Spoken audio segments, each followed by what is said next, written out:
Welcome to the Dire Wolf Show, where we believe that America is exceptional and that our constitutional rights should never be infringed. I am Dire Wolf. On our show, we bring you the truth and debunk fake news. If you love laughing at the insanity of the regressive left, sit back and relax. Boy, do I have a show for you.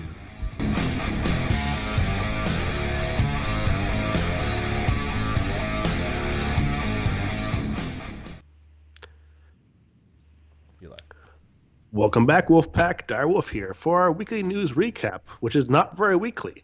From Behind Enemy Lines on YouTube, where speech is not free and the truth is demonetized. Alongside me is my co-host, Fox Trevize. How you doing, buddy? Good. Weekly is more of an aspiration than a description. It's what we'd like to do, not what we always do. We have lives, all right, but we are doing our best. Yeah, those all those grocery bags floating around Canada. They're not going to shoot themselves down now, are they? Exactly. That takes hard work and coordinations and $500,000 missiles. Anyway, so as always, we have a great show for you tonight. I mean, that's also aspirational. But first, we have to thank our sponsors. This show is possible because of viewers like you, especially those who donate to us financially. Thank you very much to Kaylet, Ori Main, Nathan, Cameron, Tetris Freak, Slowpoke, Thunder Erican, The White Lion, The Timberwolf, Adder Lupus, White Wolf, all the wolves. The money you are donating to us helps us keep the show going. Thank you very much for the support. You can also donate to us by simply liking, sharing, subscribing, helping us beat the algorithm by sharing our content and boosting our content on all the platforms you can find it on. The ones we prefer you to watch us on is Rumble, because YouTube sucks and continually strikes us over and over again. And sometimes we can't stream there because we're at risk of losing the channel for simply talking about things that in 6 months will prove to be true, but they currently don't think it is true. That's generally how it goes. Yeah. I think that there's some stuff about a certain illness that went around the last couple of years where the science has changed rather dramatically the last couple of weeks, and the YouTube policy is lagging behind, which puts you into an interesting paradox where YouTube's official information policy is to spread disinformation about health-related issues. Yeah, so the YouTube's guidelines say they use authoritative sources to determine what is true and what is not true, which concludes news sources. And they will say now that certain things can't be talked about or are disinformation based off of articles from news companies that 6 months ago were saying one thing, but that same company now is saying the opposite. And so they are the same authoritative source, but they're not. That article is not the authoritative source being used by YouTube to determine that it's true or not. So a single source could be both the authoritative source and also disinformation according to YouTube's guidelines. Which is why when I want an authoritative source, I always go directly to the commander-in-chief of authoritative sources, Joe Biden. And when I was interested in what was happening in our national forests, well, the mystery was laid bare during the State of the Union, which we watched together a few weeks ago, when Joe Biden said this. More timber has been burned, that I've observed from helicopters, than the entire state of Missouri.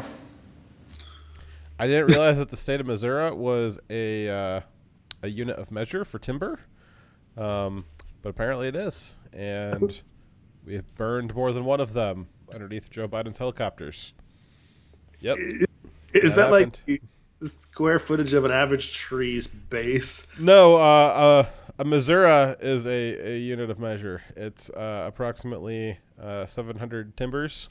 Does he mean acres of land and the wood that would be on it that could vary quite a bit? Is that what he means by that? No, I think he means the amount of land that fits under his helicopter. Interesting. Squared. Didn't realize he watched, forest fires very often, because he said he watched that much lumber being burned. It's interesting because there's a lot of large fires in the Biden administration, particularly dumpsters, which are on fire. Also trains, a lot of things that are on fire. Sometimes balloons. Yes, I would say that the Biden administration is at least one Missouri of dumpster fire. Of dumpster fire, yes. Dump the fur. Yes, at least one. Alrighty. Well, another thing that's under fire is all of the unidentified objects floating in our skies. Yes. So you guys may remember a few weeks ago we did our last show before the State of the Union. Biden had failed to react to a Chinese spy balloon, only shooting it down after it had already crossed the majority of the United States at high altitude. And they, by the way, did determine what I had told you before is it most likely was picking up cell signals. They did find the equipment on that balloon that was the type of equipment used to pick up communications radio signals, so that they were able to pick up individual phone calls if they wanted to, or gather a lot of them. I wonder if it's possible too that if it was not only picking up cell signals, if it was also transmitting them, of the many ways that it could have communicated back to China. Yes, we discussed that as well. Also, signals intelligence that's being picked up is not just cell phones, but also encrypted communication that they are getting be able to pick up outside of a wartime, so they have time to look for possible mistakes when people are being relaxed at home. They might make a mistake with their signals intelligence, their encryptions, or the lack of using of encryptions. There's a lot of opportunity picking up signals from military bases being used to communicate to aircraft on exercises and stuff like that they had an opportunity to do now, since they were able to pick up our signals that are normally short range that wouldn't be picked up from China. They got a chance to pick that stuff up.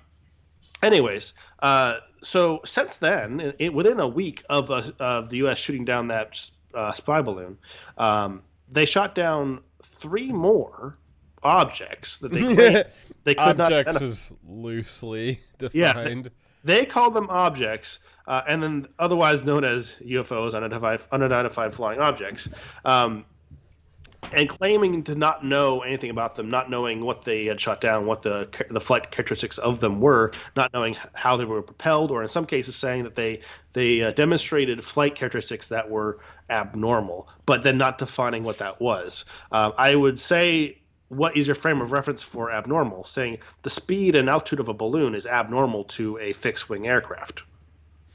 Yes, however, the speed and altitude of a balloon is not irregular if, in fact, it's a balloon. Context also matters. Yeah, so frame of reference really matters. Also, side note, Balloon Boy has been reported missing. That's a coincidence, I'm sure. Yeah. Nothing going on there. Why all of a sudden? So we've shot down in the last 3 weeks. The air-to-air kill count for the F-22 has gone from 0 to 3, and all of that over the course of about 2 weeks, and all of the kills being balloonish objects. A little strange. Why are we suddenly finding all of these things in the sky? Well, actually, I believe it was Milley and another official who have said that there have been many such balloons and that they usually haven't responded. And in the case of during the Trump era, intentionally did not tell Trump and the administration about the spy balloons, fearing that them finding out that China, a hostile nation, was sending spy balloons over our territory might instigate some sort of reaction from our government. Now, that's what Milley said. However, I believe that the commander of NORAD, who, NORAD's in charge of the sky. Yes. Right. I believe the commander of NORAD took great offense. The commander of NORAD under Trump took great offense at the suggestion that there was daily incursions of U.S. airspace on his watch that were not responded to, and that's a thing that probably never happened because he would have, as he said, responded to it. Yes, I do think it's funny, though, that how willing Milley was to admit to treason, though. Yeah, so if we decide to have a sneak attack on China, Milley's going to call China and tell them about it. He said that publicly. And then if China's sneak attacking us, he's not going to tell the commander in chief. That's the implication. Anyway, well, so The question about why are we suddenly seeing all these things? So one of the reasons why is apparently they've turned up, I guess, the gain on the radar dishes. So apparently the radar dishes have some kind of knob on them, and apparently just for the entire history of radar dishes, we've just been running them at like a level 5, and apparently if you just crank it up a little bit, all of a sudden all of these objects start coming into focus. Well, there's two reasons for it, man. First off, when you have if you run at a lower setting, you can still pick up large objects just fine. And if you are fearing large objects like bombers, then you run it at a lower setting and you're still catching what you're afraid of. Missiles, large like ICBMs, not small missiles, but ICBMs and aircraft. But you don't get false positives from birds, right? And the other thing is these radars actually are emitting at closer range, if you're closer to the radar dish, dangerous levels of radiation. You can cook a bird that flies in front of it, right? Yes, but you can cook a bird that flies in front of it at the setting that it's normally at. So it's already too hot to say, I don't know, just wander out in front of one of them at the normal Who would frequency. do that? I don't know. That'd be pretty stupid. So it's already too hot at the normal frequency. So like if something's already too hot to put your hand on, does making it hotter make it more dangerous to your hand? I think that they were trying to mitigate, the radiation threat while still meeting the intent of what they were afraid of. But really, we need to be having these radars running at a higher setting, because the modern day threat are these small drones. Well, and are there not multiple? Like, do we not have more than one radar dish? I mean, Of course, yeah. Surely we could have some of them lots. running at low settings and some of them running at higher settings. We have lots of them, and also so they're not just ours. They're also Canada's radar dishes. They're kind of leaked in NORAD. Yeah. So, both countries. Well, so apparently we've dialed up the knob a little bit, and we saw all kinds of interesting stuff up there in the skies, and we have been apparently shooting some of it down at random, which is fun. Let's see here. So, that's skipping ahead there. So the military, are they playing coy with us, or are they just pretending that they don't know what they shot down? Or worse, possibly, are they admitting to just blindly shooting down anything that could have been, I don't know, say like a civilian aircraft, like, I don't know, a hot air balloon, which can go up pretty high, or a glider, or just a Cessna that's flying on a weird route. Is that possibly the danger?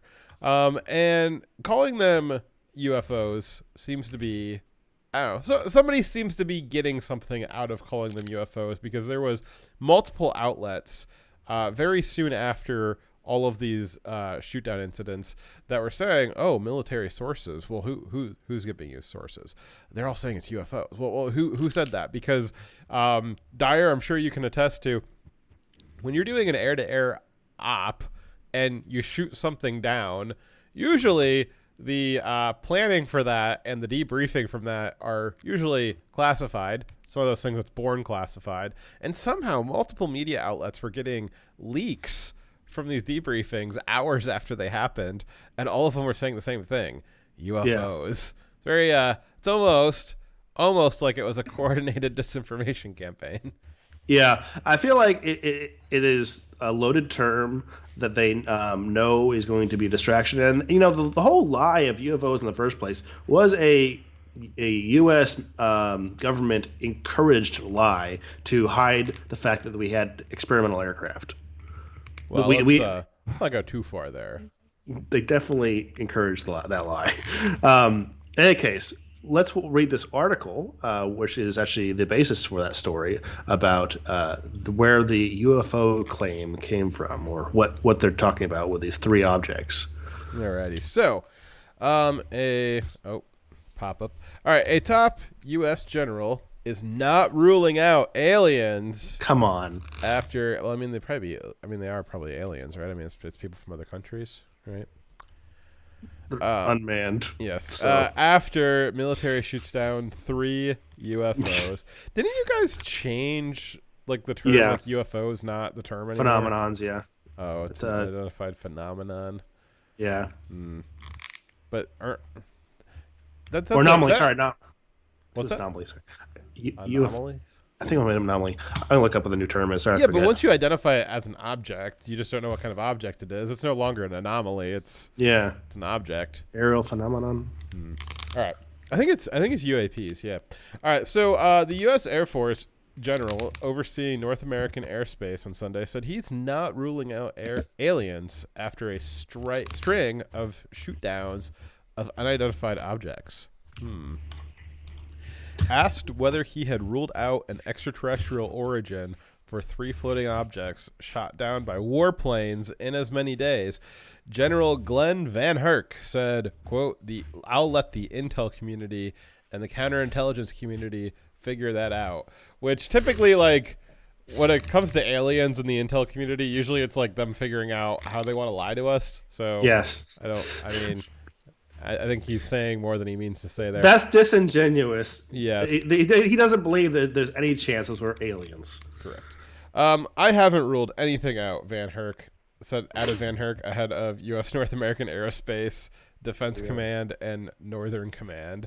At this point, we continue to assess every threat or potential threat unknown that approaches North America with an attempt to identify it. They're just not very good at it, apparently. Yeah, they shot it down without identifying it. Van Herk's comments came during a Pentagon briefing after an F-16 fighter jet took down an octagonal-shaped object over Lake Huron on the Canadian-U.S. border. What's this? Go away. All right.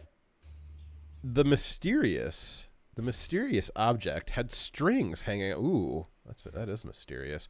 Strings hanging off of it, but it carried no perceptible payload, probably because it already dropped it. How devious. It was shot out of the sky with an AIM-9X missile. About the $400,000 missile. Is this the one where they shot 2 missiles at it because the first one missed? That was one of these objects, yes. About 20,000 feet over Lake Huron. The military was planning on retrieving it from the water to learn about its origin. Probably from a galaxy far, far away. The incidents over the past 3 days involving airborne objects of unknown origin following the February 4th downing of a Chinese spy balloon that put North American air defense on high alert. U.S. officials said the balloon was being used for surveillance. Ooh. Another U.S. defense official speaking on conditions of anonymity. Isn't that just, like, illegal? Yes. Like, oh, well, I'm going to tell you classified. Like, I'm a defense official with clearance, and so I'm going to tell you things that are, classified. Just don't tell anybody my name. Yeah, that's just illegal. So a U.S. defense official commits an illegal act on the condition of anonymity, said that the military has seen no evidence suggesting any of the objects in question were of extraterrestrial origin. Did you hear Carrie Jean-Pierre say that none of the objects had a terrestrial origin? She was trying to say that none of them were extraterrestrial, but she's stupid. And so she said none of them had a terrestrial origin. She's so stupid. She's bad at that job. Yes, she is. Oh, my God. Let's see here. Another, so Van Herk said the military was unable to immediately determine the means by which any of the 3 latest objects were kept aloft or where they were coming from. It's probably buoyancy, as any good flat earther knows. Any good flat earther knows about buoyancy. Exactly. Like Dyer. He's always talking to me about buoyancy. And yeah, gravity's fake. water finding its level. Exactly. Quote, we're calling them objects, not balloons, for reasons. Said Van Herk. What? What a quote. They're not good reasons. They're just reasons. Okay, then. The shoot down over Lake Huron. Could you imagine, like, telling your commander that? Like, you have to give him a report on, so something happened, and, like, your team blew something up, and you're giving a report to your commander about how you blew something up, and you're like, we did it for reasons. No way they're like kind of be okay with it. The shootdown over Lake Huron followed the U.S. takedowns of 2 other unidentified objects over Alaska and Canada on Friday and Saturday, respectively. Van Herk said the 3 most recent objects were very, very small and moved at slow speeds.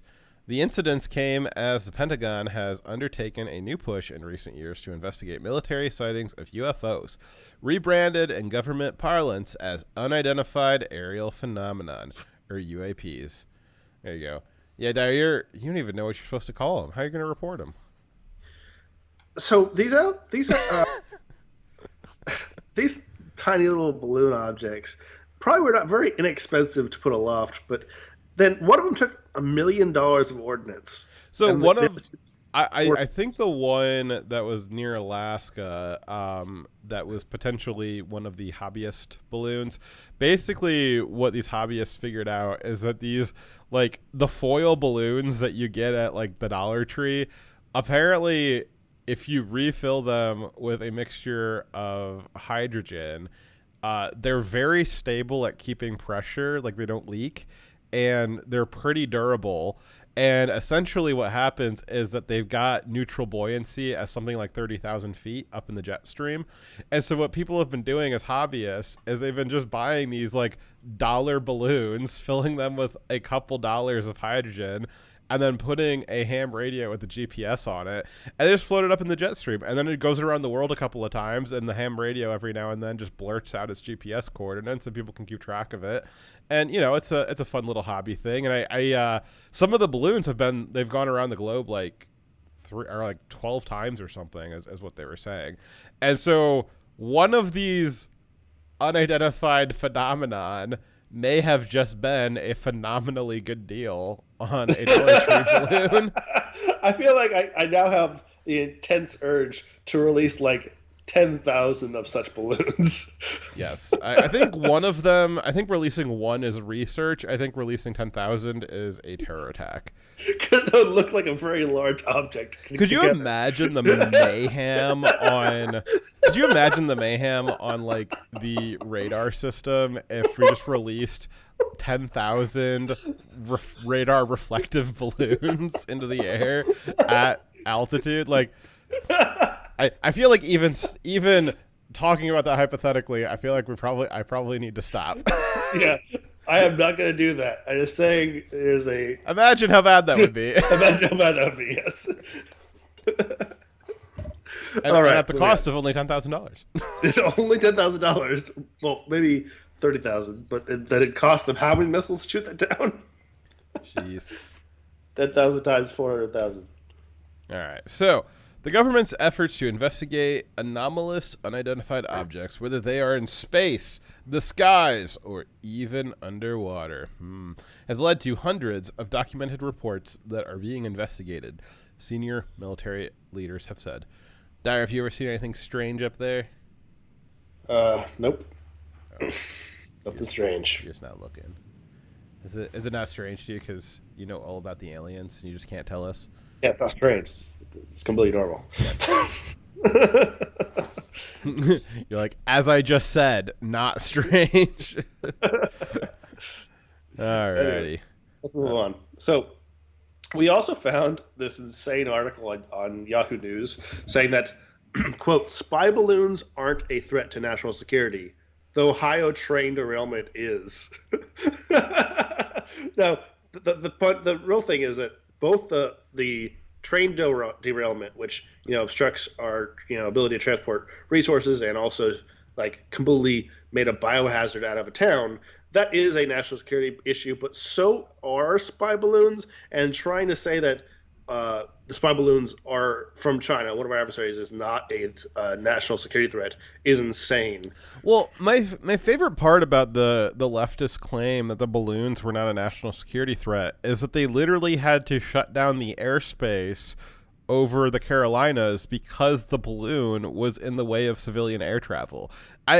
anytime you are shutting down airspace that's clearly a threat to national security, you don't shut it down because it's not a threat to national security. You shut it down because, oh, there's a threat to national security, and we're going to mitigate that threat by shutting down the airspace. Anybody says to you that the balloons were not actually a threat, it's just the right making hay where there's nothing. No, they shut down civilian air travel for several hours over the Carolinas. Yeah, pretty big deal. That's like, yeah, one does not simply just shut down air travel for no reason. All right. So, is this what we're looking for? This next? Oh, yeah. So, also, you mentioned earlier that there was that group that believes they may know what actually was shot down. The Illinois Hobby Club fears that their balloon was shot down by the USAF. So we had the article on that, but you just talked about it already. Yeah. So we can move on. So, other thing this could have been is there was a suggestion that this was possibly somebody sending something up on purpose, after they saw the Chinese balloon, and they like, I could do that.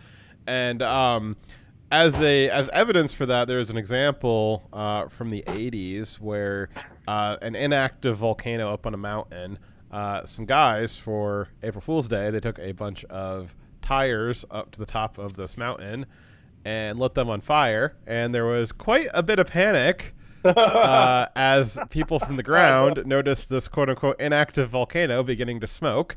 Also, I think that there were some other volcanoes that erupted in the 80s that were of some fame, and so they used some of the tires to write big in the snow, April Fools, and so they did get a lot of mobilization of the military and National Weather Service research craft up in the air. They went and investigated it. There was a lot of news reports, all that stuff, and the guys were never found, apparently. And so it is possible that some of these balloons may have been intentionally put up into space, or they could just have benign origins, and Biden, to try to make up for the fact that he let China send 3 school buses worth of balloon over top of the entire continent for a week, is now just shooting down anything that moves or looks at him wrong. So underreacts to actual threat, and may have way overreacted to what may not have actually been a threat. The altitudes at which these balloons are at, you said 20K, right? Well, I think the article said 30K or 40K. I think the jet stream starts at around 30K. I think now you're at altitudes where you don't need to use a missile to shoot it down. Yeah, so let's talk about that a little bit. So, like, a lot of these planes that shot it down, these are dogfighters. They've got guns on them, not just missiles. And I suppose that there's an argument that, like, well, you don't want to shoot the bullet because bullets, they come back down. Well, yeah, so do missiles.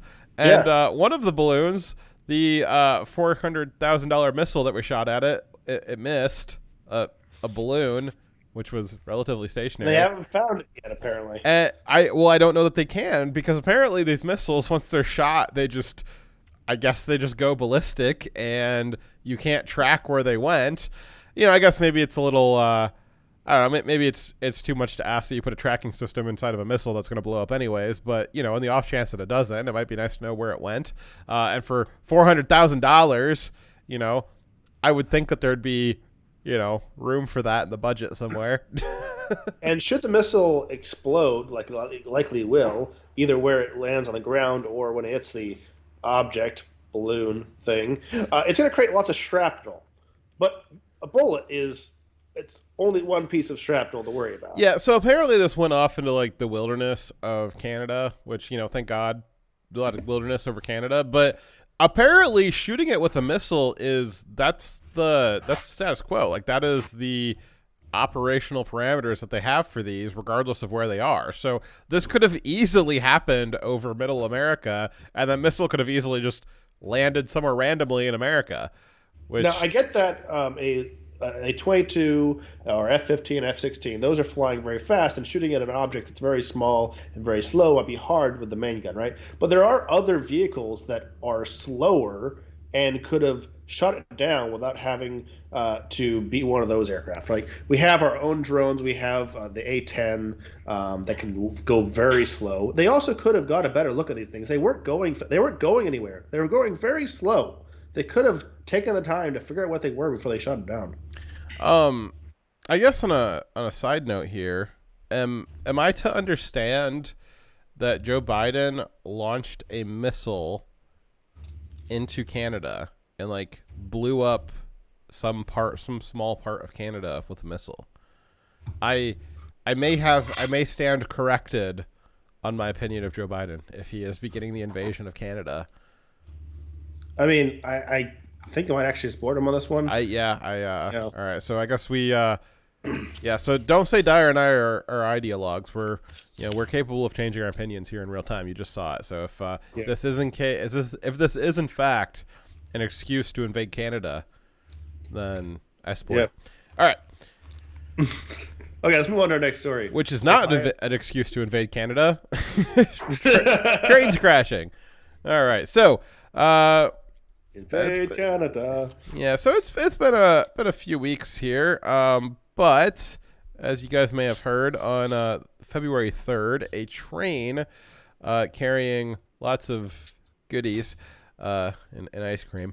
This is like that math problem that you had in high school algebra, right? You got two trains with ice cream on them, and they're melting at different rates, and they're on the same track headed to Chicago, and you have to figure out when they're going to crash into each other. Except for instead of ice cream, it was PVC chemicals, I guess. So vinyl chloride. Yes. So this train derailed in Palestine, Ohio, or East Palestine, Ohio. So it's actually East Palestine because there is a Palestine. It's not Palestine. It's pronounced Palestine. There is a Palestine, Ohio, which is on the west side of Ohio, and then there's East Palestine, Ohio, which is on the Why would they do that? east side of Ohio. I don't know. I think it's because they ran out of words. So the train had at least 5 cars filled with vinyl chloride, which apparently is a bad chemical which turns into PVC pipes, which is good. But, maybe don't spill it first. Emergency response crews from the railway company, which I think was Norfolk Southern, chose to do a controlled burn of the chemicals, releasing them into the air, and hopefully less of them into the ground. And their reasoning for it was they were afraid it was going to explode, so they set it on fire. Yes. As you are all well aware, if there is something that you're concerned about exploding, especially a something filled with an explosive liquid, the best thing to do is set it on fire. So that it doesn't explode, which is why I burned my house down this weekend because I was worried that it would explode. So there's that. That's why Joe Biden's burning down the economy because he doesn't want it to explode. So as a dark cloud rose over the city of East Palestine, railway officials tried to reassure residents that the air was fine.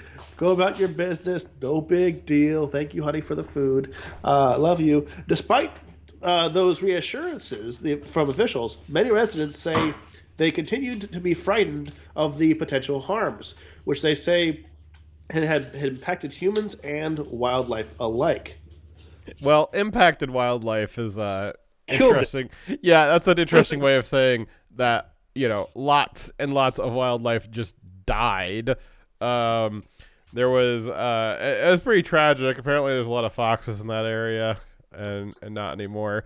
There have been something like thousands of counted dead fish. Thousands. Huh? Yes, thousands of them. Thousands. Many thousands have appeared in creeks in the town, also in the rivers. Apparently there's a large plume of these chemicals now flowing through the Ohio River, which goes into a bunch of other rivers, mostly the Mississippi. And let's hear. And while people told the local media that their chickens died suddenly and that many of their pets have fallen ill, which really sucks. There's a lot of people showing videos of that like, a lot of their livestock just dead in their pens. Their pets, their family pets not doing well or dying. Lots and lots of wild animals in the forest just found dead in, no clear signs that they were attacked by anything, just mass death. Basically, instead of just having it contaminate the water, they had it contaminate the air as well, and then also the water's contaminated. So, 2 thumbs up for responding to this. Right. So it's affecting a wide area from the crash. Wildlife dying relatively far from it, not just because of the watershed, but just in the area, the sharing the air of that area, right? Yeah. And so, but it's really important to note that this is a very small town, but it's also a closely packed small town where so a lot of businesses and houses are close together and all within a very short distance. And this crash, this train derailment, happened right next to the main street and residential center. So there are houses that are literally just a few yards from the track where this train derailed. So the people, they're in the danger zone, and they, who else heard the song just now? And they can't return to their homes because the pollutants are directly at their houses. Yep. Now, obviously, there's a lot of questions going around about what's the deal with this. The national media wants to think that this is it's a local news story. It's no big deal. It's not like it's not like a black drug dealer got beat up by the cops or something like that. It's definitely just a local story, not a national one like that. So they've been trying not to talk about it, and local reporters that have been talking about it, well, one of them got arrested like a couple days after it happened. And it was unclear why he got arrested. He got manhandled by the National Guard and the local sheriffs, which was odd that the sheriff, who's an elected position, would have done that. I would think that probably isn't going to bode well for his reelection. Let's see here. So the Ohio governor has also, Governor DeWine, has also requested help from FEMA, which is the... he did it early on, right away. Yeah, which typically, FEMA responds to disasters. It's in the name. Federal Emergency Management Agency, right? I think so. Or close enough. So, they're pretty... they're all over the place. They got those secret FEMA camps, I guess. They were helping out with COVID. They help out with flooding and other natural disasters. And, there's even been talk about activating FEMA to help out with homeless populations. But when there was an actual disaster, an environmental disaster, FEMA said we don't think that falls under our purview, which actually marks the very first time in history ever that a government agency has self-limited. Yeah, that's rare, right? Yeah, FEMA's like, we don't have the authority to do that. Well, when was the last time you heard any federal agency say, we don't have the authority to do that? Never. So, where are we at? Down here? Yeah, so after 2 weeks, though, of FEMA being pestered and people demanding help because obviously people can't live there. Even though the EPA was saying that the water's clean, the air is clean, go home, you're fine. The people have been going to their government officials and saying, hey, no, it's clearly not fine. Animals are dead. We can see the chemicals on the ground and in the water. We can visually see it. We had a reporter from Fox News go down there to take pictures, and he got ill. By the end of the day, he was vomiting all over the place because just breathing the air around the wreck. So finally, the people from FEMA changed their mind and just like yesterday said, okay, we'll go down there and take a look. But they still haven't promised to do anything, just that they were convinced by the governor and other Ohio leadership saying, no, you need to come down here and see for yourself that this is a problem that you need to respond to. But it sounds like they're going down there just for the sake of saying they did. not because they have any intent to help them at all. Now, you might be wondering where's Joe Biden in all of this, and he's been remarkably quiet about it. You might be wondering why is that? And well, in the last election, East Palestine, Ohio, voted 76% for Trump. So in case you were wondering, this is flyover country, right? The states that the Democrats don't really. Yeah, it's drive-through country apparently. Okay. So people in the area were told by the EPA that the water was safe to drink and the air was safe to breathe, but chemicals and oil film have been readily visible. There's lots of videos showing that there are chemicals in the water that can see it. So apparently the EPA director, some people sent him bottles of water from that area. Stuff that was presumably potable, based off what the EPA was saying, and asked him to drink it, and he would not, which is that's a pretty classic thing. There was a movie with I think Jodie Foster that famously did that, where the local officials were saying it was a water pollution crisis, and local officials were saying it was fine, and so they offered to let the local officials drink the water, and they wouldn't do it. And so people are doing that like for real, which is funny. And so JD Vance, who's a new senator for Ohio, he went down there and he was basically calling out the EPA director, saying, it's kind of ridiculous that he would say that this water's safe to drink, but I don't see him drinking it. And it was kind of beyond belief, but some like leftist reporter was like, "Well, will you drink the water, JD Vance?" And it was like, "No, I just said of course not. I just said I wouldn't." And I don't know, are you trying to do like a gotch me? Or like, I don't, it was like kind of weird because JD was like calling out the EPA director. And then I guess this leftist reporter thought that he had a gotcha where he's like, "Well, would you drink it?" And JD's like, "No, I just said I wouldn't." Are you following the conversation? Yeah. I'm saying it's dangerous. He's saying it's not. I'm saying prove it. So that was funny. JD Vance, he's getting, I didn't really like him as a candidate for a lot of reasons, but if he's down there helping out, trying to get some resources and at least public attention on it, I fully support that. It's interesting that you don't see some more candidates out there, especially candidates with a lot of money. I would think that this would be a very easy win for middle America if, I don't know, a certain presidential candidate with a large war chest went down there to, help out for 2 years and see where all that money gets him. Speaking of which, Trump said yesterday he was going to go down there. I don't have a date, and he hasn't done it yet, but he may. He said it's not enough to go down there. So a lot of times you'll have a politician will go visit a disaster, and usually that makes it worse because you've now stopped any work at recovering from the disaster. You've taken attention off of the disaster and put it on yourself, and then you've then made it political. Now, I think that there is a way that Trump could do this and not do those things. So I guess we'll see what it is. But if he just goes down there, doesn't spend a couple $1 million in the town, and doesn't do anything substantive to get them help other than say, vote for me in 2 years, then I think that that's probably going to be worse for him in the long run than just having ignored it. So there are companies out there where their job is solely environmental cleanup for chemical spills and such. There are companies that are hired by big companies who have these kinds of problems. He probably could contract out a company to go down there and start doing cleanup without the FEMA or EPA being involved. It would probably be very, very expensive, and he probably could afford it.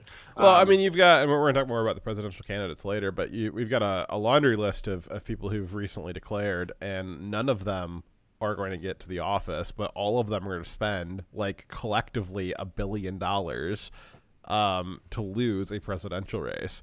And, it just seems to me that maybe that money could be not wasted.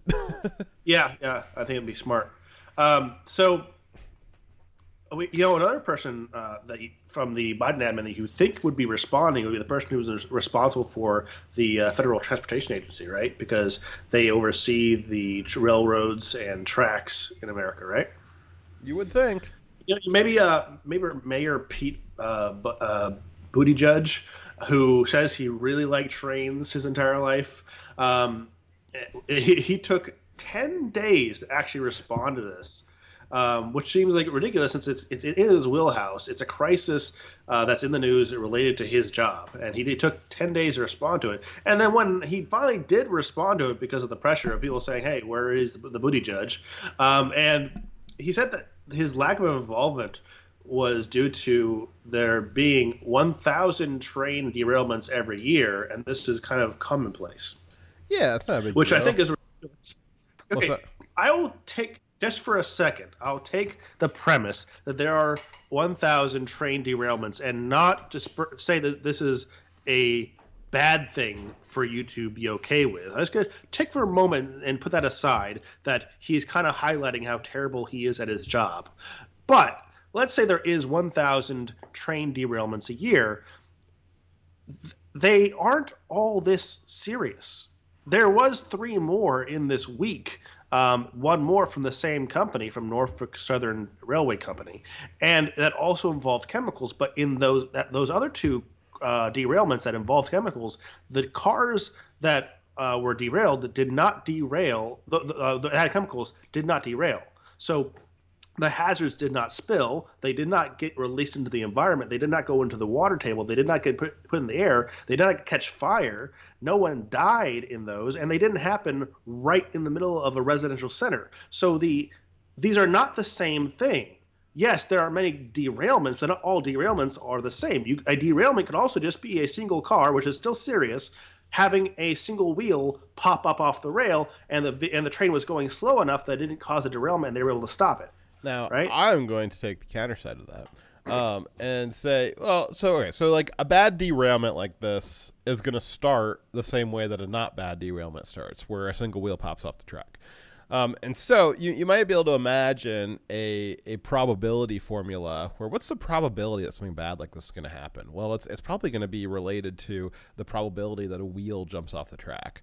You might multiply that against the probability that that train is carrying toxic chemicals, and then the probability that the particular car that was carrying those toxic chemicals also jumps off the track. Now, what you might imagine then is how to reduce the probability that something like this is going to happen, and you notice that it starts with that single wheel jumping off the track. So 1,000 wheels jumping off the track a year sounds a little excessive. It sounds pretty risky. Sounds like a pretty bad trend. If you imagine the same sort of situation for a plane, perhaps, every 1,000 times a year, 3 times per day, a commercial jet lands and one of its landing wheels just falls off. It doesn't crash. Nobody died most of the time, but just one of the wheels pops off just 3 times a day. It's just a thing that happens. There's 8 wheels in the back, right? You could lose one and still not crash. Exactly. But it could cause a crash. It could cause a crash. Now, that would be unacceptable. Air travel would be completely halted until that was fixed. If that was the rate at which airline wheels jumped the tracks, so to speak. Because if they happen 1,000 times a year, there's also a possibility they could happen twice on the same aircraft on the same landing. That is true. And so the way that we reduce the probability that an airline crashes on landing is by having a essentially zero tolerance for wheels popping off during landing. And I think that the way that we reduce the probability that we have these large tanker spills of toxic chemicals into small town America is by reducing the probability that a single wheel pops off the track. Yes. That seems to me, I'm no actually I am. I'm no government worker, so I don't know, but it seems like there's a solution to this.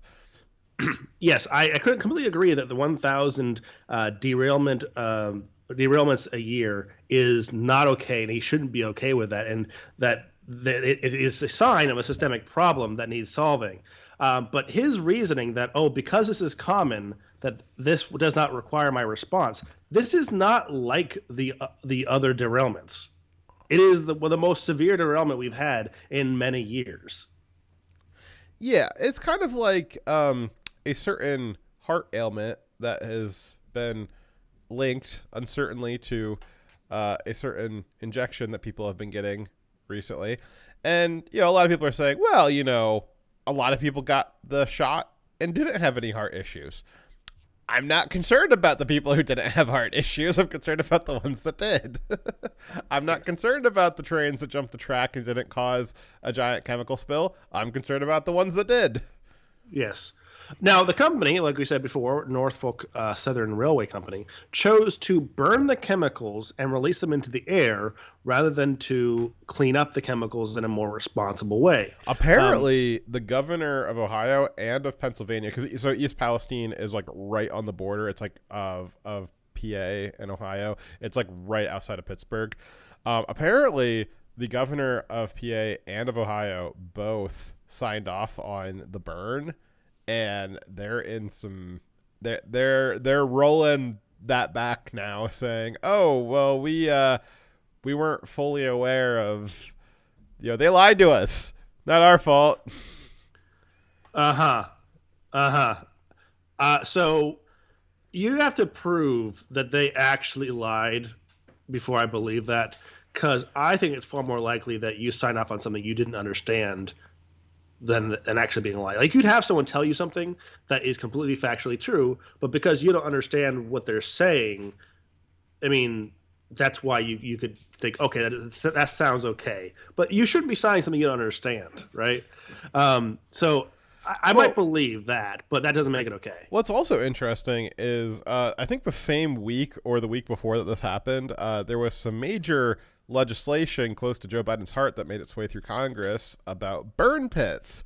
And basically, if you wore the uniform at any point in the last 1,000 years and never were stationed anywhere but an office, well, you're now eligible for a crazy amount of benefits through the VA because you may have thought about one time being exposed to burn pits. I had a guy who used a Sharpie next to me once, and now I'm getting benefits. Yes. So that's kind of a whole other story, but basically the burn pit legislation, in a nutshell, nobody was able to say no to it because who wants to say no to soldiers dying of lung cancer because it gave his son brain cancer. It did. But the actual text of the bill, similar to how the Inflation Reduction Act also included double the amount of money for things that had nothing to do with inflation, the burn pit legislation also had a lot of other stuff that had nothing to do with burn pits in there. But the Republicans couldn't vote no on it because who could vote no on soldiers having lung cancer and taking care of them? And so now, Dyer, you can rest comfortably knowing that the VA will now have more money than ever to not take care of you if you get lung cancer. Yeah, I'm pretty sure that money is not going to end up with me or other people or their vets. Probably going to end up in the bureaucracy somewhere. Yeah, so at the same week that we have now spent an unprecedented amount of money on the VA, specifically due to injuries sustained via burn pits for soldiers, the governments at all levels decided that it was a good idea to create a burn pit of toxic chemicals right in the middle of this little town. Yeah. So can you skip ahead and talk about the part about the rail workers strike? Where is that written in here somewhere? I think you can improv it. Okay. I think it's you guys may remember right before the midterm election back in November that there was a rail workers strike planned, and Joe Biden kicked the can down the road on that a little bit because the rail workers union strike was going to happen the week of voting, which would have been funny. Well, Joe Biden negotiated with the union bosses, not the union members, of course, but the union bosses, and he got them to delay it till December. And then in December, they came to some sort of an agreement, and the strike was canceled, and everybody went about their days. Now, apparently, that probably worked out very well for the union bosses. It probably worked out very well for the DNC leaders there. Everybody got to grease each other's palms. However, it appears to have not worked out very well for the actual union worker. I'm seeing a similar... I'm having echoes...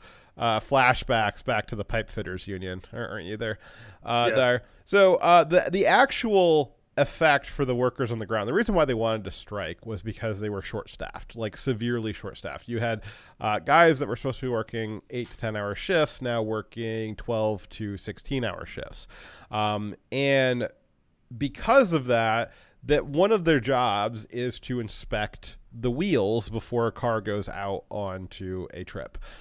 There was, at one point, an inspection process which took about 2 minutes to complete. And part of that, and Dyer can attest to this because he works with a lot of inspecting things or managing people who are inspecting things.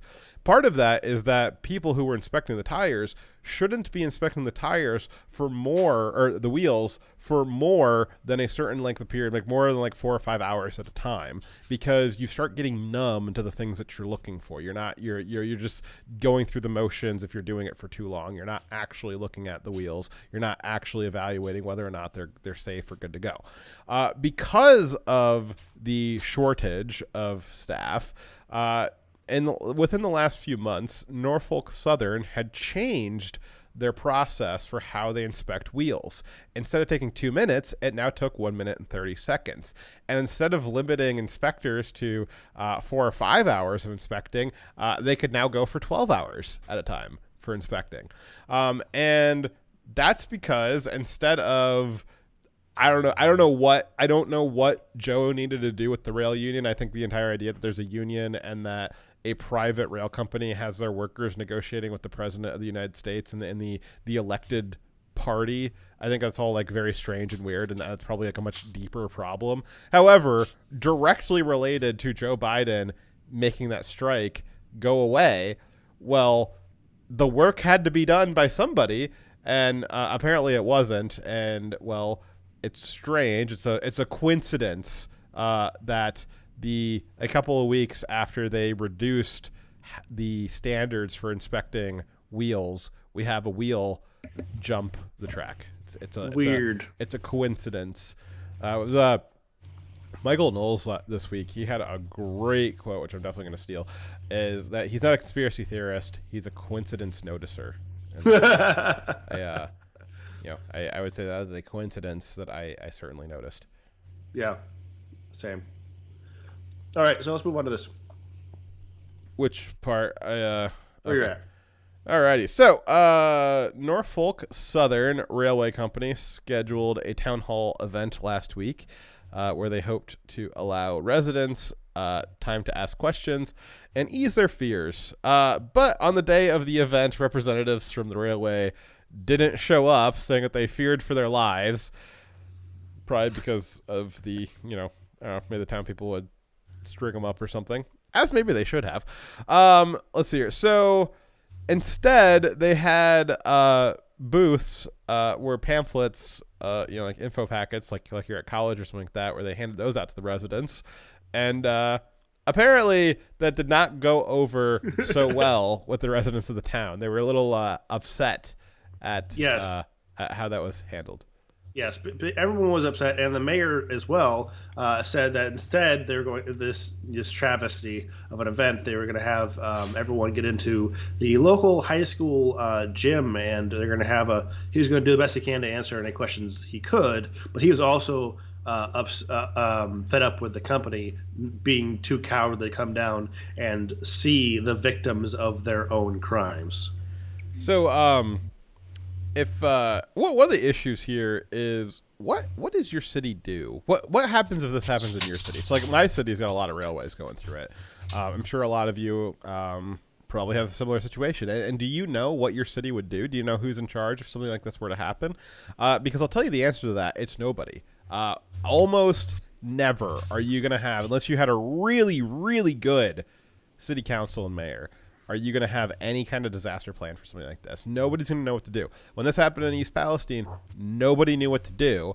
And at some point, again, the railway was able to decide that they were just going to light the whole thing on fire. And nobody in the town really knew what to do. There was no chain of command. There wasn't an understanding of who was responsible for what. What you need to do is get active in your local politics. Figure out maybe go to your next city council and ask them, hey, I'm a little worried about what happened in Ohio over there. Maybe what would you guys do? Is there some kind of disaster plan? Is there some kind of binder, something you guys break out? Do you guys know who you would call first? Do you know how you would communicate out to the citizenry? That's what I'm going to do this week. I'm going to go challenge my city council and ask them, where's what would we do? How are we testing our water? How would we respond to this? Who would be responsible for it? And I would recommend that this is a great way to get involved in your local politics. Just go to your city council meeting this week and ask them about this. I want to point out also that though the state, not the towns, has a limited amount of emergency response stuff, and cities have emergency responses for things like, oh, there's a bank robbery, or oh, there's a fire. They have emergency response for things that are on their level, but they don't have like chemical spill emergency response. They basically their only role in that is to get people evacuated and to cordon off the area. Then they have state assets, and then more importantly, federal assets are responsible. We pay taxes to the federal government to maintain a federal emergency response program. And they're the ones who have all the specialized equipment and expertise to deal with, but first, the mitigating of the disaster, the repair after the mitigation is taken care of, and the taking care of the victims and providing them the food, housing, water, all the requirements to sustain life. Those things are provided. That small town does not have those things. There's no way they could have alternate housing for their entire population when their entire city as well is all within the zone. There's no chance. Yeah. Now the railroad company, apparently, as we learned this week, they're dealing with this all the time, 1,000 times a year, apparently. So they are probably experts at dealing with derailments and trying to make sure that as a narrative, the media spin on it happens in their favor, and that they do things that are in their favor because they're a company. They have to do that, or that's what they're going to do. So you as a town, you're not going to have nearly as much experience dealing with a derailment as the railroad company is. So if you don't have a pre-existing plan, well, you're going to get railroaded when it happens to you. Because they're going to be much more expert in it than you are. And if you just defer to the railroad's expertise, well, you're going to have what happened in East Palestine, where they just lit the whole thing on fire. All right. So, Joe Biden, well, not his problem. He seems to think that this is a problem for the railway to resolve. Well, I don't know. That's weird because when the union was striking, all of a sudden that became an issue for Joe to deal with, probably because it was going to affect the midterms. If this was going to affect the midterms, well, that'd be a different story. But it doesn't affect the midterms, so not Joe Biden's problem, Jack. The railway is solving the problem in, well, not the safest way, but in a way that will cause the least damage to their own revenue. The more dangerous way of dealing with the crisis is preferable only because government policy made it that way. Go ahead for that, Dyer. Okay. So, do you know what we mean by that, right? That there is higher penalties for the chemicals going into the waterway and into the ground. Then it would be for it be going to the air. And the federal government allows a certain amount of these chemicals per a volume of air without penalizing the company for having released that chemical. And I will say, it may be that it was safer to have it in the air than it was in the water. But we don't know, and that decision wasn't made with the knowledge of it being safer one way or the other. That decision was made with the knowledge of what the fine structure would be one way or the other. Right. So I think that the policy shouldn't be that, you are going to be penalized because of how much is how much of the chemicals in the air or how much is in the ground. Is you're penalized if you don't do what is the most responsible way and safest way for the people that it is affecting. If your decision to mitigate is to make it makes it so it's in the air and not as on the ground, but does that make it more dangerous for the population? Does it actually spread it in a more dangerous way? I think that the policy should be built around the protecting of the people, not the measuring of how much content of the chemical is in the air versus the ground. Well, I mean, does it even really matter, Dyer? I mean, so what? So these people, they get sick today and their chickens die today, but their great grandkids are all going to die from the heat waves and the flooding oceans, in 100 years anyways. So, yeah, I mean, does it really matter? I think it matters. Oh. I think that the chemical, when it is in its liquid form and on the ground, is more easier to be captured than when it's in the air. And once in the air, it can travel great distances and then what do you call it? Well, it was literally fallout. Yeah, I mean, it was literally fallout when they burned it. You guys, if you ever burned a candle, you may notice that sometimes on the edges of the jar there, you get soot.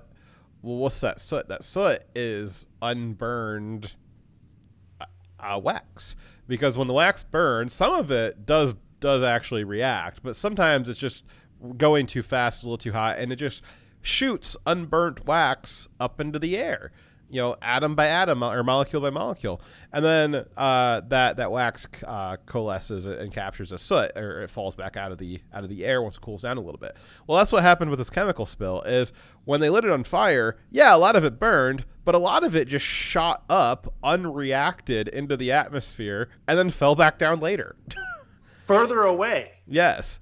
There was some other thing about that. Oh yeah. So the other thing is you were talking about the being captured in liquid form. So right now there is a bunch of it in the soil, and that's a problem about it being in the soil. And there's currently no plan whatsoever to remove that soil at all. They're just going to let it sit there. With a radiological or nuclear hazard, they would take out the top layer of earth. Yes, in the entire area. This would presumably be a similar protocol, yes, and they're very not. Yeah. So we're neither of us are in the industry of dealing with chemical cleanups, but I think it's fairly obvious this was not the responsible or safest way of dealing with this problem.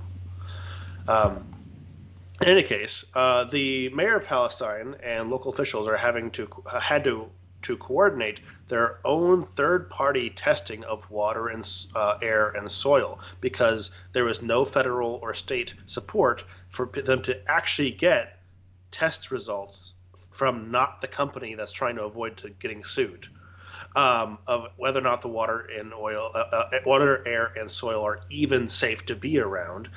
And the fact that the city of a small town like this is having to coordinate that and pay for that, it's ridiculous. After the air quality, after monitoring the air quality, the EPA said earlier in the week that they did not detect harmful levels of contaminants. They said this while there was chemical raining down, while there was chemical visible in pools of water, and animals were dying in the thousands. They're saying, nah, it's fine, fam.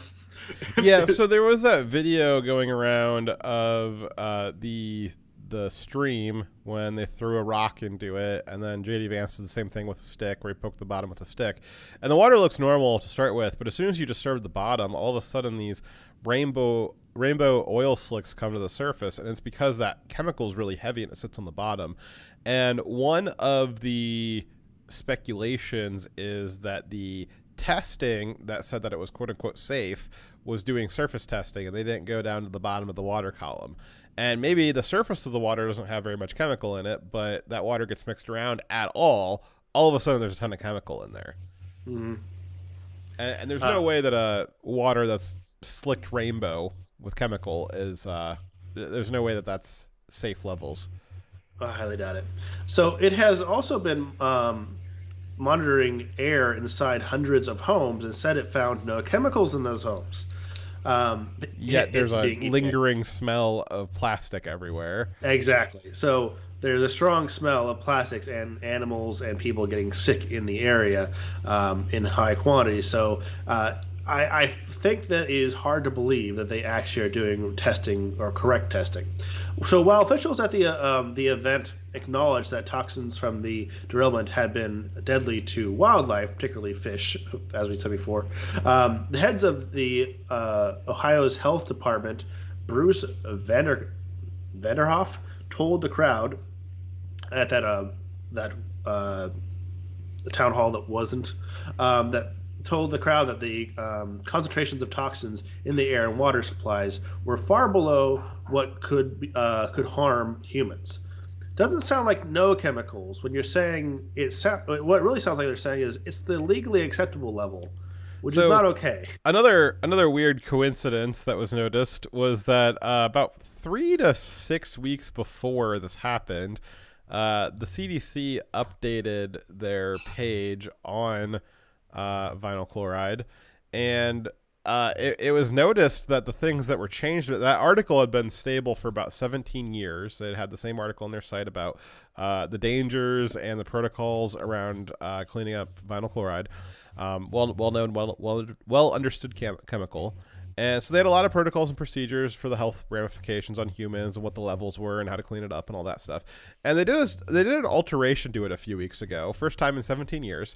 Huh. And the alteration was more of a redaction of, it wasn't really adding new protocols. It actually removed some information.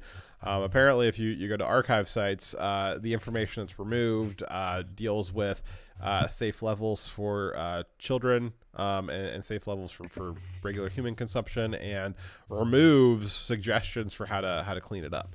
So those legally acceptable levels of vinyl chloride seem to have been recently legal, perhaps not legal even 2 months ago.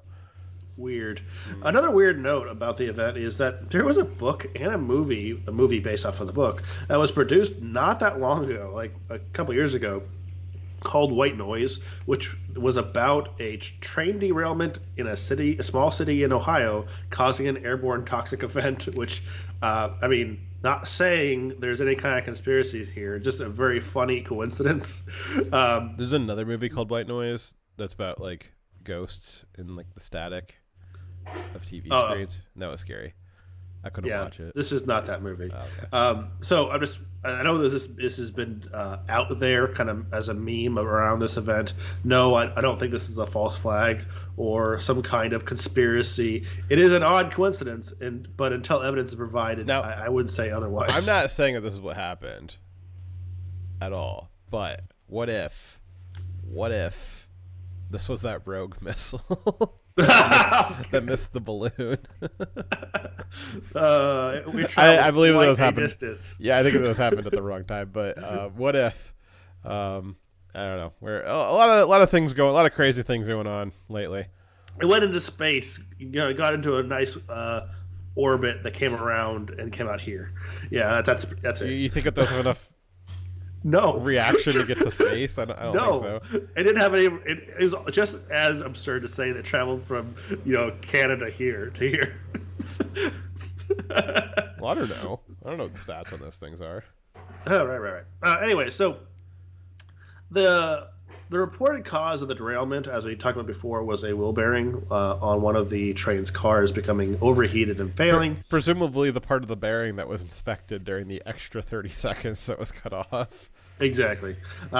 So until we have evidence to the contrary, that is most likely the cause.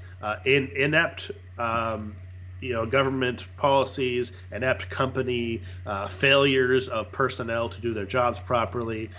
This story is not of a malicious conspiracy. It's one of corruption and inept government policies and officials, combined with a corporation being encouraged to buy to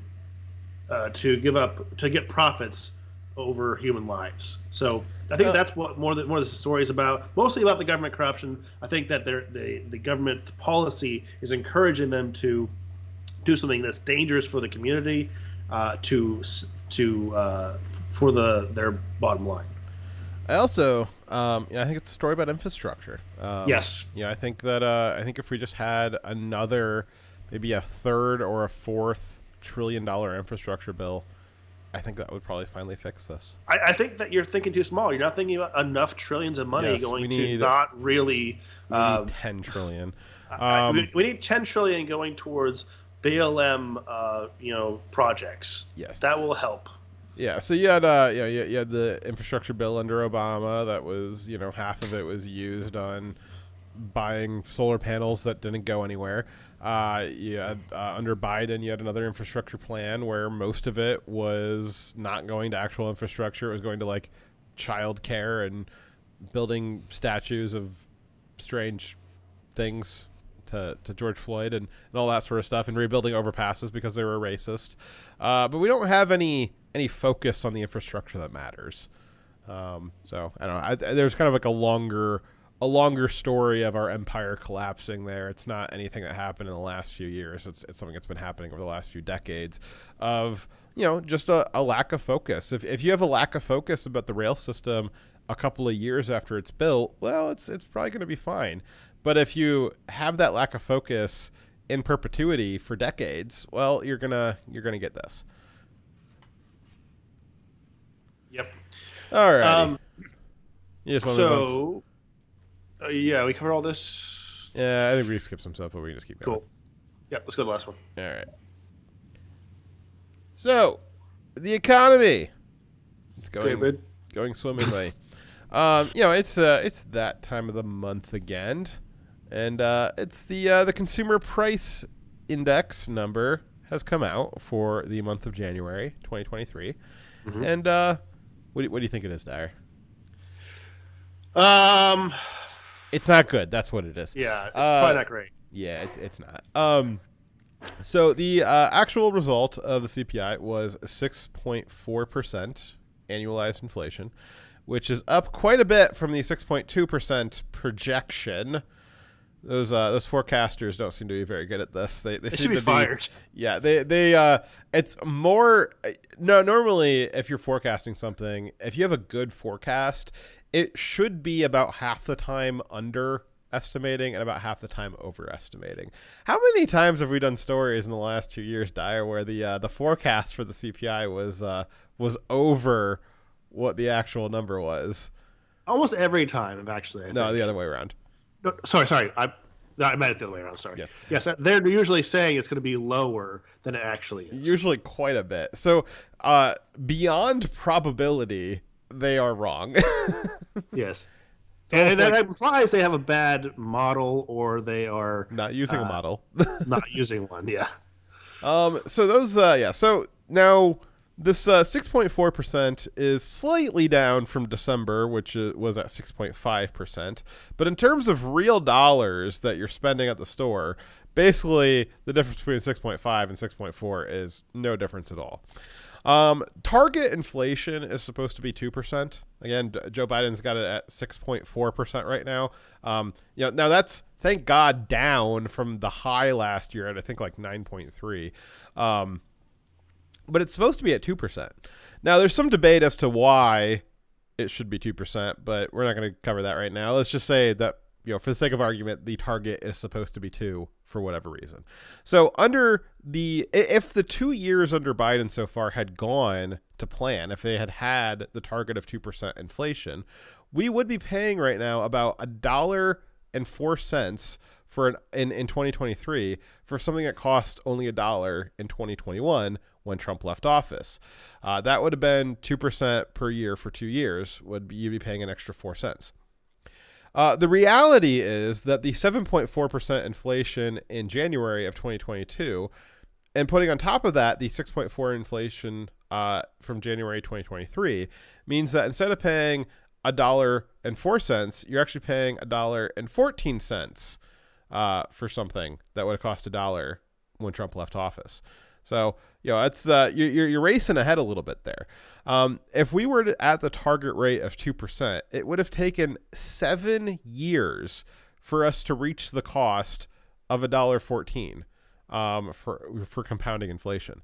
Biden has given you 7 years of inflation in just 2 years. That's quite the bargain there. You get 7 for the price of 2, Dyer. Isn't that nice? Dyer has left the building. It sounds like a great deal, except for it's not.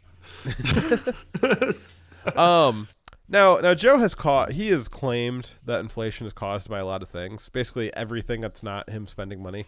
It's Russia. It is Russia. My personal favorite is that the time that Biden tried to say that people buying too many used cars is what was driving up inflation. Back when inflation was at like 9%, he said that it was being driven by the used car market. So you're trying to buy, a 1989, Civic for your 16-year-old, to probably crash into a pole. For $1,000 used, you're Is he talking driving about like inflation. designer cars that actually do gain in value as they get older, like something that he would be interested in? That No, he was literally talking about the used economy car market. because that's really dumb. Yeah, he was not talking about the luxury car market at all. So that was my personal favorite excuse or scapegoat, was that it was you, the lower middle class, buying used cars for your kids. The reality, though, is that inflation is caused by one thing and only one thing, and that is government spending. Which is why, of course, the Democrats are hell-bent on spending more and more and more. Which brings us to the battle for the debt ceiling, which we are currently at once again. We hit the debt ceiling in January. Apparently, Treasury Secretary Yellen is enacting what are called extraordinary measures to continue borrowing money. I guess until July or September. I guess once we get to the limit, there's more to be had. I don't know where it comes from, but apparently it's extraordinary how she does it. She's misspelling irresponsible. Yes. Go on. Here is Chuck Schumer telling Americans about the horrors that might befall us if the debt ceiling is not raised. You're sharing audio. Well, let me say this. We have a position. We have a clear position. Do it clean. Do it without brinksmanship. Do it without this risk of hostage taking where things could blow up. Because as you know, if we don't renew the debt ceiling, average American families will be clobbered. Their interest rates would go up. Their pension savings would go down. The cost of a house would go up to $100,000. So it's risky. Now, McCarthy... Could you imagine that, Derek? Could you imagine if something happened to the economy where interest rates started skyrocketing and costs started going through the roof and housing prices started going through? Could you imagine the burden? What if that were to happen? Oh my goodness! I mean, that would be so bad, terrible. Just like reality right now, though. Yeah. So the way that we stop that from happening is by spending more money, by blowing trillions more dollars into the economy. Oh my god. Yeah. Could you imagine if we didn't spend more money? My goodness. There, to be fair, there's a lot of important things that we're spending that money on, Dyer. Did you know that? Did you know that the government spends money on important things? Sometimes, usually not. No, all the time. Actually, and here's some proof right here. Is Joe Biden this week announcing where, if the Republicans are so gracious as to raise the debt ceiling, here is where some of those dollars will end up going. And to deliver much needed humanitarian assistance as well as food, water, medicine, shelter, and other aid to Ukrainians displaced by Russia's war. Oh, for fuck's sake. And provide aid for those seeking refuge in other countries. How from about Ukraine. It's also going to help schools and hospitals open. It's going to allow pensions and social support to be paid to the Ukrainian people so they have pensions. Did you hear that? Pensions and social support to be paid to the Ukrainian people so they have something pensions and social support to be the government officials of that corrupt government are going to get pensions paid by us. Well, yeah, Dyer, if we don't pay their pensions, the price of eggs might skyrocket. Oh my god. Yeah. So I mean, we can't have this hostage taking by the Republicans and not raise the debt ceiling. Oh, wow. So we have so many things that we should be in America spending our money on, like, I don't know, FEMA response to East Palestine in Ohio, and I don't know, actually securing the border. But at no point should we ever be paying the pensions, the liabilities that other countries have taken on in paying their own people. That's not something that is our responsibility and ever will be. Yeah, because who takes care of us when we run out of money? Are you going to get your pension paid by... Do you think Ukraine's going to turn around and pay your pension, Dyer? No. And so what is a pension, right? It is trying to take care of someone for their dedication and loyalty to either company or country, a service, a lifetime of service to that company or country. Well, it was meant to be what Social Security became. I mean, you weren't supposed to get Social Security. You were supposed to give your time, effort, and creativity to a company, and then they would then in turn give back to you in perpetuity. Yeah. And instead of having to go get a job or encouraging an economy which creates a competition between companies to offer better pensions, we now have a Social Security system where the government has stepped in and basically has an infinite supply of cash.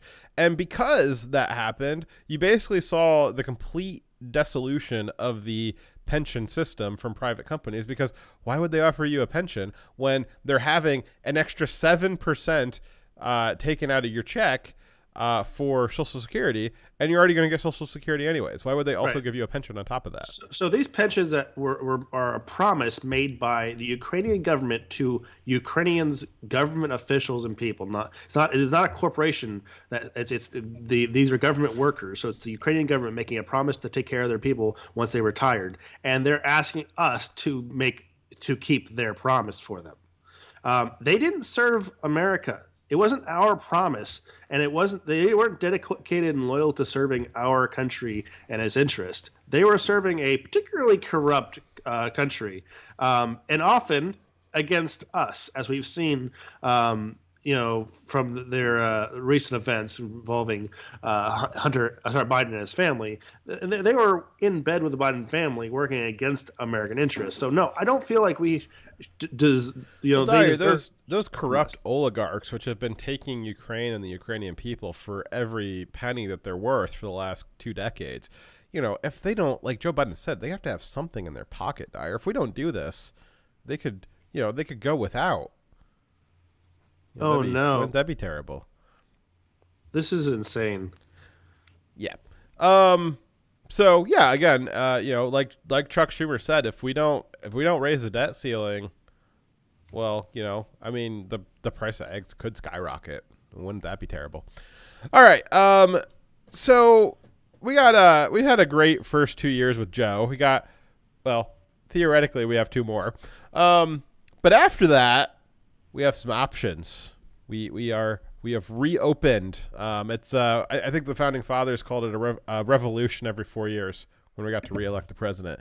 Well, who are we going to reelect or elect? I think I had a Freudian slip there. Who are we going to elect in 2024? Well, the slate of candidates is growing this week, and they're all boring as all hell. Dyer, you want to go through a few of these? Yeah, sure. Nikki Haley, I actually like her, but I don't like the fact that her opening argument. Dyer's a neocon. So I don't like everything she said. Obviously, she has said some things I agree with, and some things I don't. She's better than a lot of people on this list, but she's not the best. But Nikki Haley also started off her opening argument for why we should vote for her is by going down a list of identity, features. She's the first minority female governor of a particular state. I couldn't help but notice that all those things that she said were not policies and reasons why I should vote for her, and I don't like it. It immediately turns me off when your first argument for why someone should agree with you on anything is their origin and their skin color and their gender. Like, well, it has actually, I'm not sure you're aware of this, Nikki Haley, has nothing to do with the job where you're trying to apply for. Yeah. Again, this list and the pictures on screen here, these are not necessarily declared candidates, though Nikki Haley did just declare. But these are the suspected candidates, along with a few that did declare this week. Yes. Then we have Trump. You guys know I don't really like Trump's way of speaking and demeanor. I think that I love the way he speaks. I mean, he's got the best cadence and just that draw he has.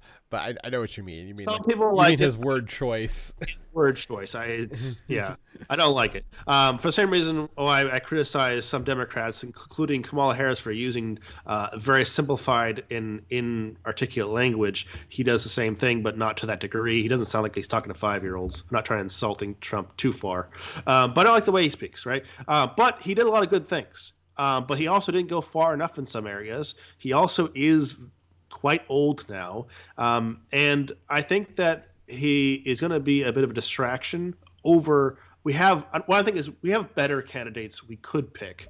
Not that Trump would be the worst pick. If it came down to Trump versus Democrat, I'm definitely going to vote for Trump over the Democrat.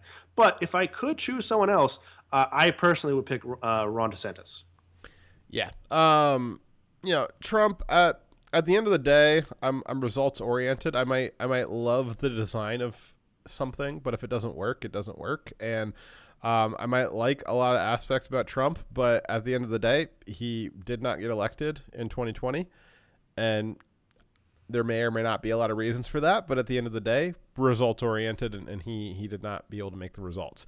Now, a lot of these other candidates, they've been candidates before, and they also are unable to get elected. Ron DeSantis is unique in that he's not attempted to run for the president, and of the races that he has run, he won his. Yeah, that's true. We also had Ted Cruz. Ted Cruz, we've talked about him a lot. He does a lot of talking. He can give a great speech. He can talk about conservative principles. He's also an employee at the Daily Wire. Yeah, he's really good at talking about the right things, but he's also not really good at taking action on them when he actually has been in office and when we had control of the legislature. Didn't actually do very much. Yes, he did issue a remarkable number of bills about NASA and about naming NASA buildings after certain people. If you go look at Ted Cruz's legislative record, for all the talk and bluster he has, he doesn't actually put a lot of it on paper. So some other people that have been suggested but haven't come out yet is Glenn Youngkin. Now, this happens every election cycle, is that there will be a candidate selected out of a group of candidates that were dark horses in the previous election. So Glenn Youngkin was a dark horse in his election for governor, where he was really not favored to win at all until the last minute, the 11th hour, and he had this remarkable comeback. Thanks in part to Ted Cruz's company, the Daily Wire, releasing that expose on the Loudoun County school situation. And so what will end up inevitably happening every presidential cycle is they will pick a candidate who was a dark horse from the previous election cycle and say, wow, he was, nobody was expecting him in that race. Maybe they won't expect him in the presidential race. So I'm not surprised that he's on this list. However, I don't expect him to, one, run, and two, definitely not win. So there's Liz Cheney was on the list of possibles because she said she would want to run, right? And she's not a chance. No one's going to vote for Liz Cheney. She loves talking, and she loves spending all of that Halliburton money that her dad got from George Bush blowing up huts in Afghanistan for a few years. Yeah, so Liz Cheney is a swamp creature, not a Republican, not a conservative, definitely not libertarian, and she was one of the leaders of the Jan 6 committee, so she's also actively working against the American people, so I would say she has zero chance of becoming the Republican candidate. I don't even think Democrats like her. There's Tim Scott. No strong opinion on him, but I don't think he's actually come out yet, but he's one of the names that have been floated. I would say he's probably at least a good candidate to have on stage. I think you're right. I haven't heard a lot about him one way or the other. I do know that he's a recognizable name because he has been doing some good stuff in Congress. He's been on the right side of several issues. He's been a good, loud voice.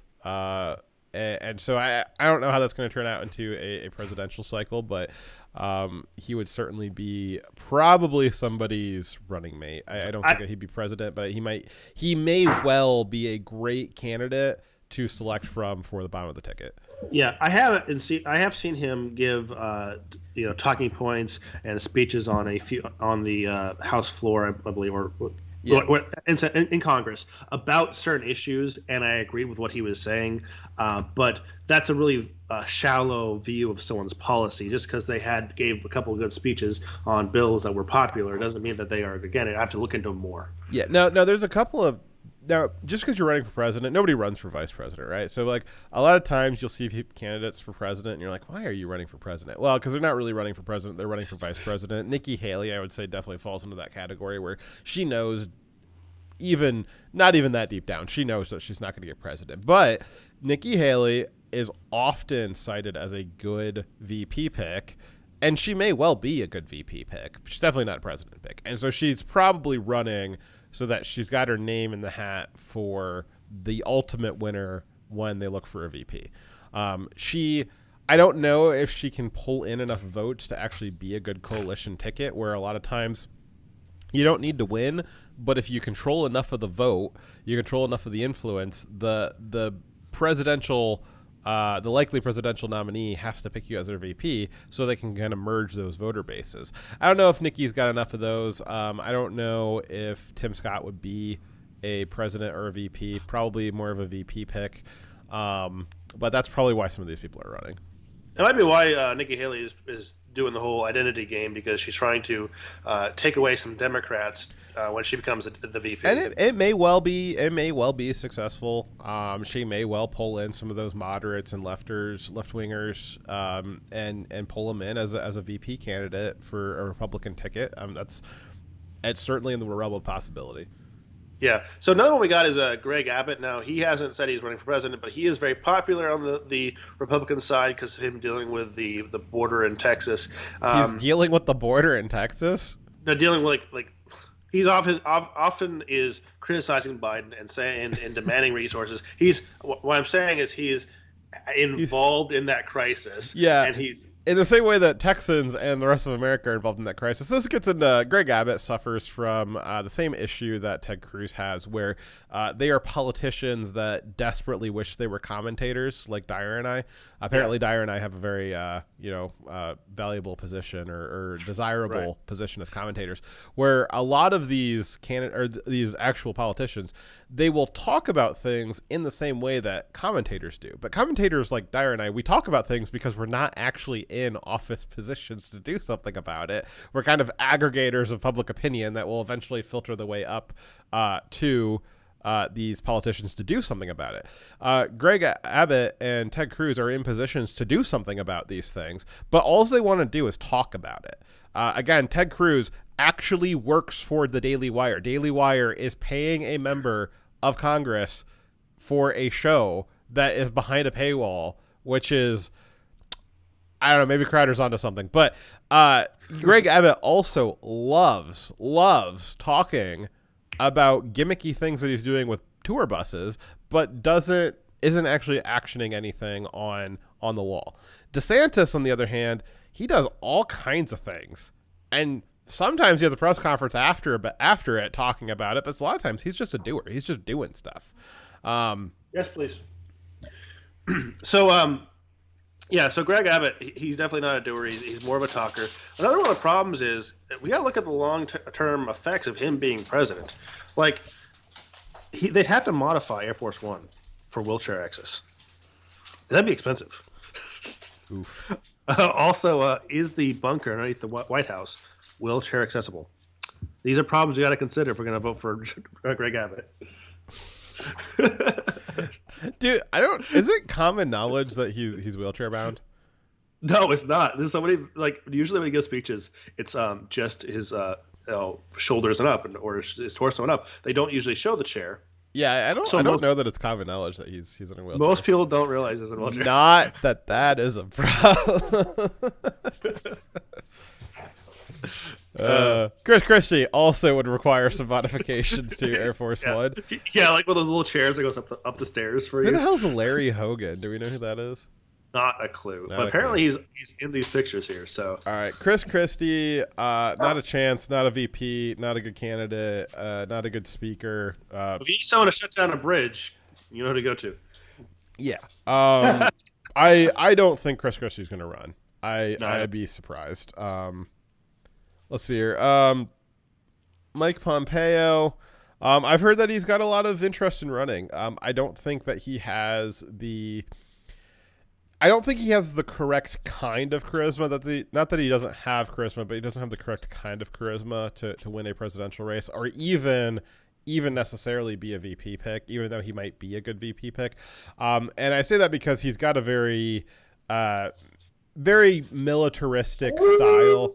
Oh my goodness. God. Dogs. I'm on a show. Aw. Does she have something important to add? She has strong. Aw. You say it. Majestic.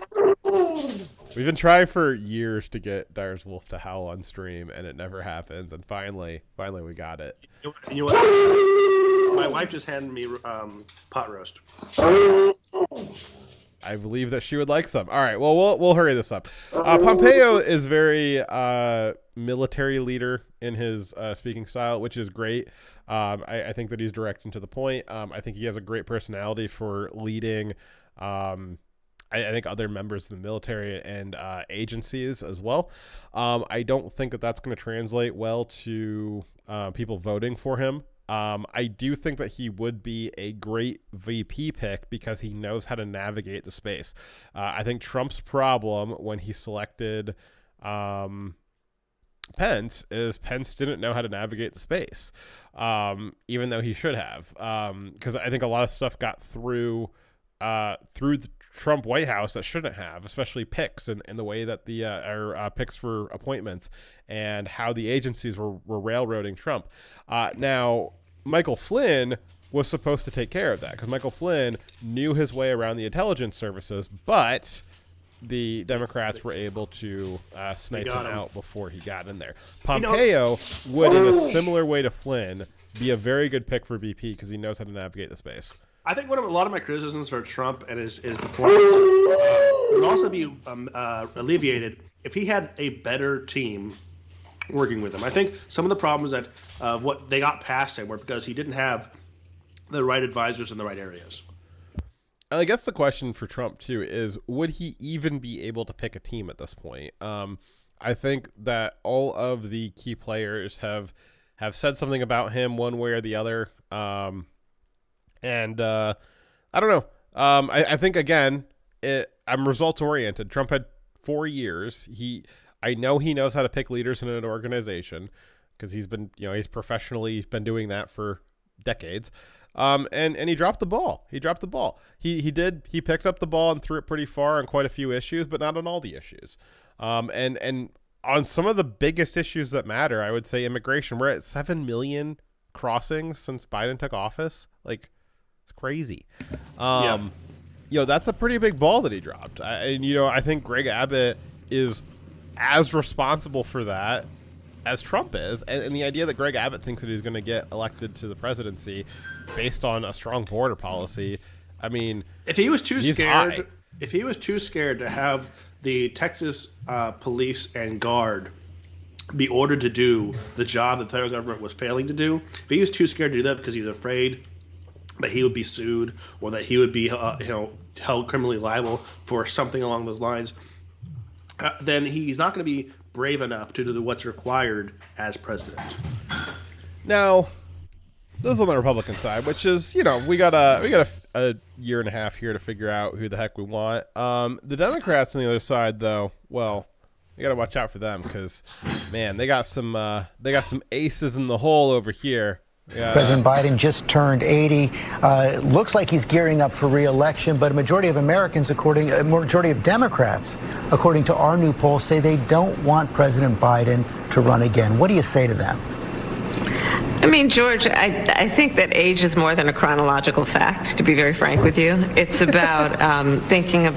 Age is literally a chronological fact. It's not more or less. It just literally is. About whether we have in our leader, which we do in Joe Biden, somebody who is bold. I mean, think about it. He's so bold.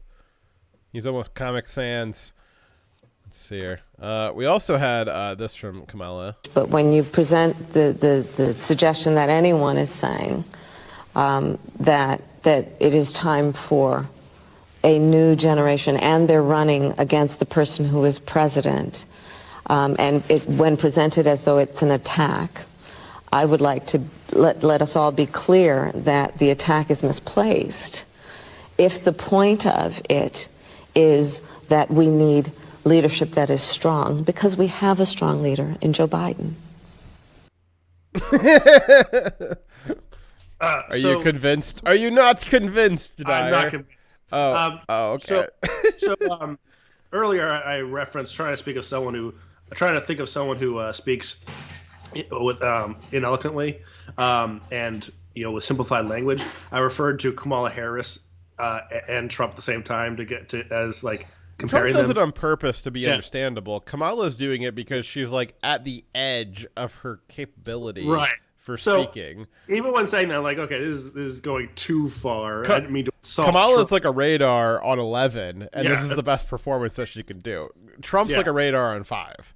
So, no, Trump is not like Kamala. I apologize for the reference because it was going too far. But Trump gave me some other examples of people who have simplified speaking patterns. Bob Ross, Mr. Rogers, and Mike Rowe. Mike Rowe is not that simple. Mr. Rogers was a communist. But you know what? Those are still better options than Kamala Harris.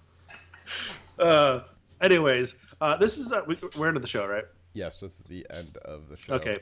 Hey, thanks guys for joining us for the show. It's been fun. I gotta get going. But anyways, we'll see you guys next week. Hopefully, Dire Wolf out. All right, watch out. Watch the skies, guys. Watch out for balloons. Yes, They're watch dangerous. out. All right, Travis signing off. Have a good day, everybody. And missiles, apparently.